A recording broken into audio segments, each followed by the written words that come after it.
What's good, YouTube? It's your boy Miko, aka Lead Official Miko, aka Chosen Commander Miko. Welcome back to Controversial Calls, and today we're going to be talking about one question about each NFL team going to the AFC South. With that being said, let's get straight into it.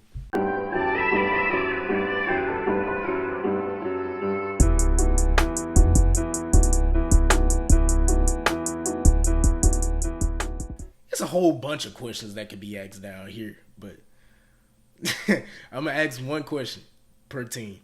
The first team I want to do, I'm gonna save the Texans for last, cause man, they are going through it. The first team I'm gonna do is the Tennessee Titans. I'm gonna go ahead and get them out the way.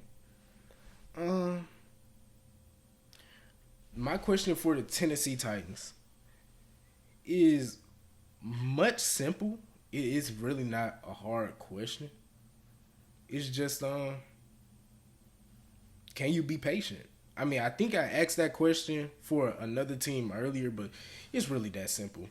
A lot of people try to make the comparison of the Titans to the Commanders last year and to the Texans the year before, like, oh well, it's a top two pick or number one overall pick, and he has the vets at receiver and da. That's not the case. The Titans are not a good football team. Okay, they just aren't. The O-line isn't the best.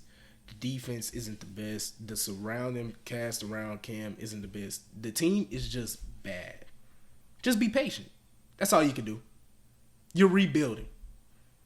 Use this year as a year to scout who you want on the team next year, and furthermore, a lot of the guys you see this year will not be on the team next year. That might go for coaching too. Simple.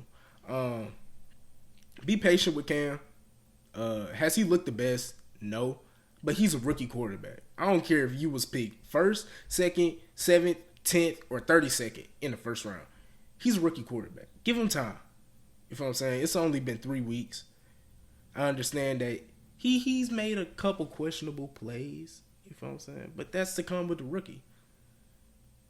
You know, I feel like the expectation that certain rookie quarterbacks in the past have set has now like made everyone feel like a rookie quarterback is supposed to be like immediately a top 16 quarterback in the league. That's not the case. Not saying that he can't be. That's not the case.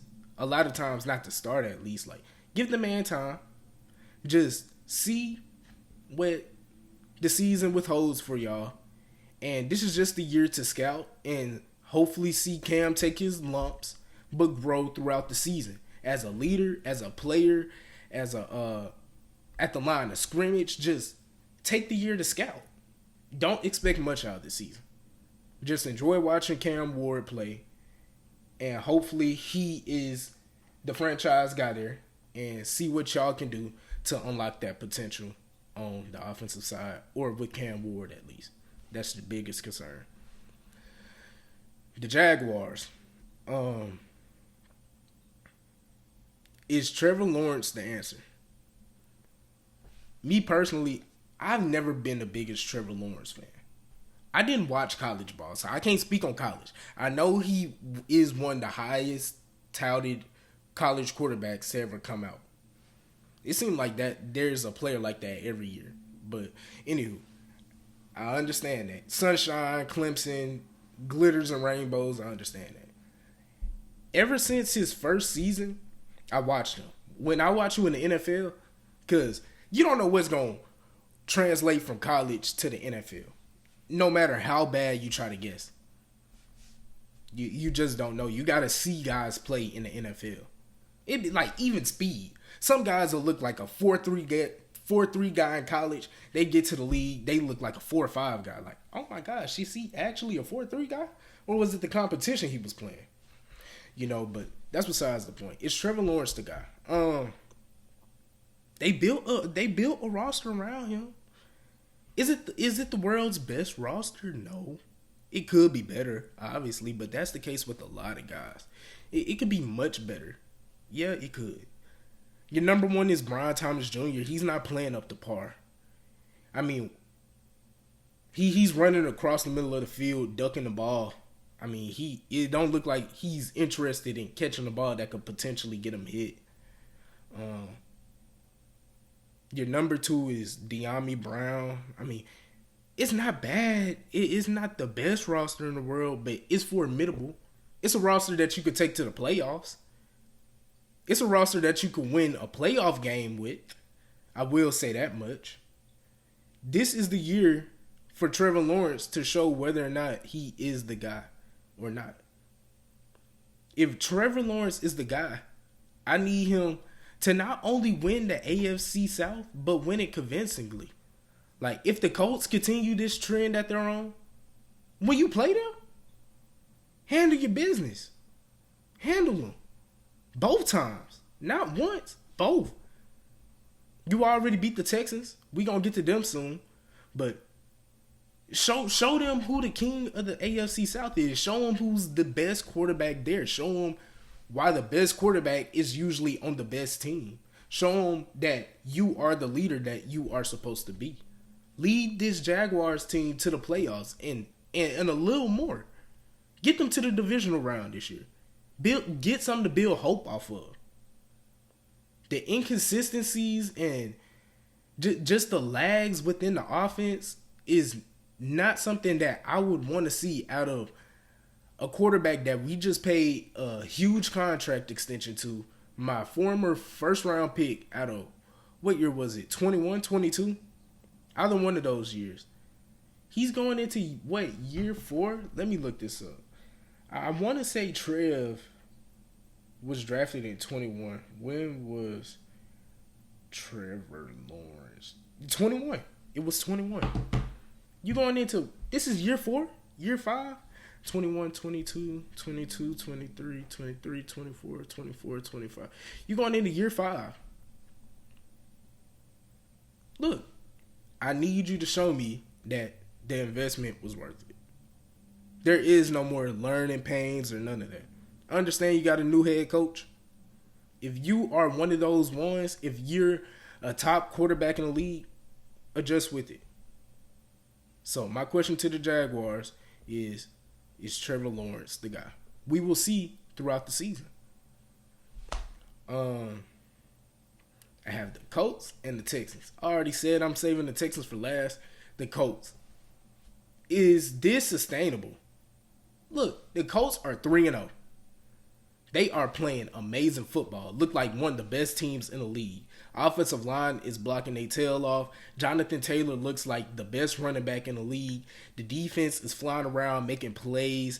The Colts look like a well-oiled machine. And you know what? Is this sustainable? It possibly can be. The undefeated record, I'm not sure about that. Never say never. I'm not sure about that, though. But them being one of the top teams in the AFC could be formidable this year. Because you want to know when Daniel Jones was at his best? When he had, and let me know if the Colts have this, when he had one of the best run games in the league, one of the best O-lines in the league, and a top 10 defense. The Colts check every single box off. Because you know what having one of the best running games in the league does? It opens up play fakes. It's much easier for a quarterback to fake like he's handing the ball off. The defense, 7 guys are trying to swarm to the running back, and it's 4 in coverage, and you have time to look, survey the field, and hit someone. It's much easier. It's much easier to fake the handoff, going left, and then running back right and hit a tight end in the flat for a bootleg. A 15-yard pickup on a bootleg. It's much easier rather than the run game not being effective, and then now it's on your arm. And when you're not one of the best quarterbacks in the league, when you're not one of the best passers in the league, that is a huge ask. Which is part of the reason why Daniel Jones wasn't successful in New York. Now, a lot of it was organizational reasons too, but another reason why is because he didn't have that crutch. He didn't have the run game as a crutch. The defense was there. The offensive line wasn't there. He's behind one of the best offensive lines in the league. Right now, it looks like he has one of the best young tight ends in the league in Tyler Warren. You know, he has weapons. He has Michael Pittman Jr. He has weapons. He has weapons at his disposal. So as long as the run game keeps doing what they're doing, Jonathan Taylor keeps going on this tear he's on, and Tyler Warren keeps doing what he's doing, and the defense keeps performing the way they're performing, this is sustainable. I wouldn't be surprised if they win the AFC South.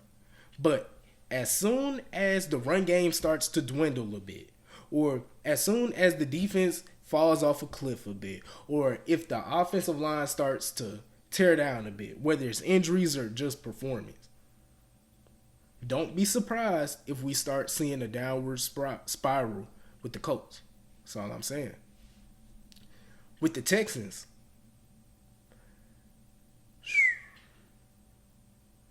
I'm gonna ask it like this: what is the problem? That's my question to the Texans. That's my question. What is the problem? What is the problem in Houston? What is going on? CJ Stroud, after his rookie year, has not looked the same. Simply put, he just has not looked the same. Last year, we all made excuses for him. Oh, his O-line isn't the best, and his receivers were hurt. Like, if one came back, the other one was out, and when the other one came back, then this one's out. Oh, the defense is da-da-da. We all made excuses. Going into this year, we all knew the expectation. A bounce back year for CJ. But with that being said, we also knew that the offensive line sucked. They traded away their corner piece left tackle. Their cornerstone left tackle, Laramie Tunsil, to the Commanders. They didn't do nothing to replace him. So while everyone is attacking the Texans and attacking CJ, I'm just keeping it real. He does not have a good foundation. He just doesn't. He doesn't. And I know a lot of people go, oh, well, look at Burrow. And it's different when you have one of the best receivers in the league, which CJ has. So check mark that. But you also have another receiver on the other side that could be a one on a lot of teams in the league. CJ doesn't have that. Tank Dell is not that, but at least Tank is a top tier 2 in the league. He don't even have that. We don't even know when we gonna see Tank. So when you combine the fact that it's pretty much just Nico, you got Dalton Schultz running the tight end position, but you got a horrible offensive line in front of you. Your top running back, Joe Mixon, is out until at least week 4. He was put on IR. I mean, excuses can only last up to so long, but at the same time, we have to be real with each other. So, and the defense is playing good ball. Now, they just released CJ GJ. So, we'll see the type of effect that has on the defense. But it sounds like he was a nuisance there anyways. So, it might not have an effect. It might be a addition by subtraction. They might play better by losing him in the locker room. But the defense has held teams to a low amount of points this year. They held the Rams. I'm finna go and look at the stats. Just the box scores. Not even the box scores, the scores. Let me go look at the Texans games. I want to say the most amount of points they gave up this year is like 20.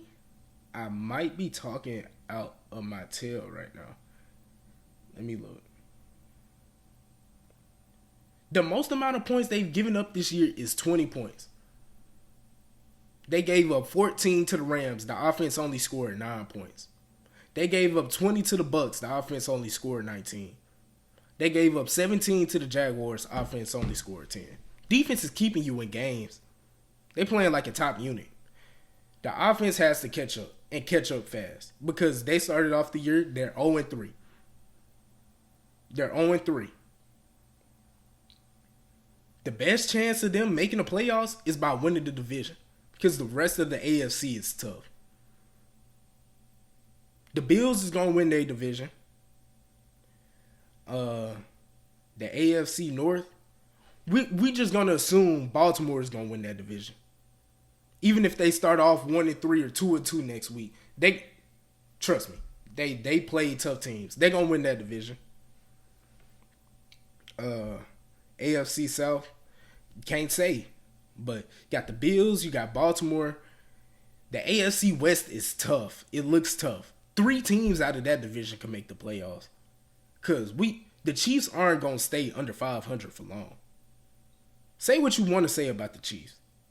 But they have that championship mentality, that championship DNA. Adversity.